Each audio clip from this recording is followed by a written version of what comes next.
मैंने 23 साल तप किया और मैंने प्रलय को भी देखा है। मुझे महाकाल ने प्रलय की अनुभूति करवाई थी मेरे 23 साल तप में। मैंने काफ़ी महीनों अन्न त्याग दिया। मैंने 50-60 दिन मैंने सिर्फ जल पे ध्यान किया और उसमें मैंने प्रलय को देखा। प्रलय में ये देखा कि सब कुछ समाप्त होने जा रहा है। हिंदू, मुसलमान, सिख, ईसाई, पाकिस्तान, नेपाल, एक क्षण में इतना प्रलय आने वाला है, इतना पानी फैलने वाला है कि कुछ भी नहीं रहेगा। आप लड़ते रहो। और एक ही चीज मैं आज कहने जा रही हूँ, लड़ना ही पड़ेगा आपको। इधर आप सुख दोगे, ऊपर आपको सुख मिलेगा, उधर ही स्वर्ग मिलेगा आपको। तो आपको सोचना है आपको नर्क में जाना है, दोजख में जाना है। अगर दोजख में जाना है तो इधर आपने जिसको तकलीफ दी उधर भी वही आपका हाल है। उधर कोई आप स्वर्ग में जाके कोई झाड़ या कोई आपको हूर या कुछ नहीं मिलने वाला। इधर आपने किसी को लात दी है तो ऊपर जाके लात ही है और कुछ नहीं है।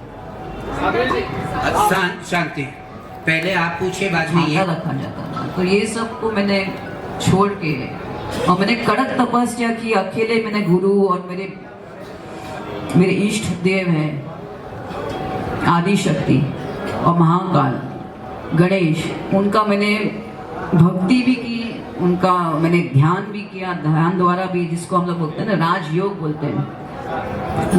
तो राजयोग में क्या होता है? भक्ति, ध्यान और तप और ज्ञान, ये सब का मिश्रण आप करोगे तो एक गति आती है जिधर आपका जो कुंडलिनी शक्ति होती है वो 3.5 फेटा करके आपकी मूलधारा चक्र पे, आपकी जो स्पाइन होती है उसके ऊपर वो आनंद का भाव था। फिर काफ़ी चीज़ें थी मेरे जीवन के अंदर। मुझे बहुत सारी चीज़ें,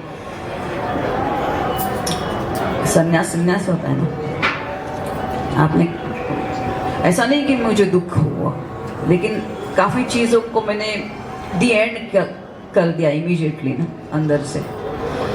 तो वो भाव भी था, सुख का भी था, दुख का भी था और आनंद का कि गुरु ने ये सब मेरे लिए, महाकाल ने और महाकाली ने ये सब मेरे लिए आयोजित करके रखा था। It was like a gift, it was like a certificate for all my तप। 23 साल का तप मेरे सामने आ गया, इसलिए मैं रोई। और ये आश्रय सिर्फ मेरे गुरु को थैंक्स करने के लिए था, महाकाल और महाकाली को थैंक्स करने के लिए था और कुछ नहीं। ये आंसू बस वही थे। अच्छा, लेकिन हाँ, जैसे मैंने बोला कि सनातन धर्म के लिए कुछ बोलना है, आध्यात्मिक जैसे एक स्पिरिचुअल डिबेट हो, तो मैं ज़रूर आना चाहूँगा। And specially to clear the dirt out of extreme spirituality ना, even I have come for that. I don't believe in any path of extremist, any you should be in the middle path, so you live happy life, give happiness।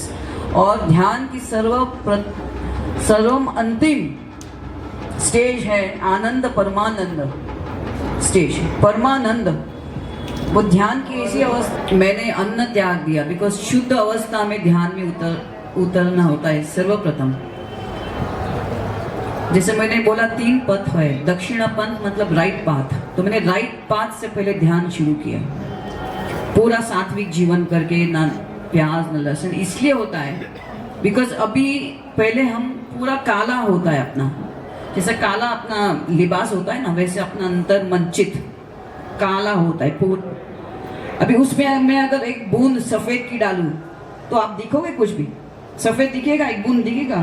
तो आपको पूरा पहले वो काला है ना, आपको पूरा क्लियर करने का है। Like a water you see ना when you go to Mauritius और मालदीव्स, डू यू सी? आप कहीं मालदीव्स गए, अच्छे स्वच्छ पानी में आपने देखा, अपने पैर को देखा आपने? तो वैसा आपका चित्त होना चाहिए, वैसा आपको ध्यान द्वारा आपका चित्त करना चाहिए। तो जिस दिन आप जैसे मॉरिशस में और मालदीव्स में आप पैर रखो, आप अपना उंगली देखोगे, इतना स्वच्छ पानी होता है समुंदर का। तो वैसा अगर आपका चित्त होगा तो इवन एक बूंद काले की गिरेगी तो आपको दिखेगा कि काला जाके आपके पैर पे जाके जमा है। तो वैसा ही आपको चित्त करना होता है और वो बहुत कड़क तपस्या होती है। आपको अन्न त्याग थोड़ा सा करना शुरू करना होता है, आहिस्ता आहिस्ता आहिस्ता। लेकिन आपको भक्ति करनी होती है सर्वप्रथम अपने गुरु की। गुरुर साक्षात परब्रह्म तस्मै श्री गुरुवे राया नमः। वो ऐसा ही नहीं है, वाकई ही अगर वो भी गुरु आपके तपस्वी होने चाहिए, ब्रह्म विद्या ज्ञाता होना चाहिए, उनके द्वारा ही ब्रह्म विद्या प्राप्त होती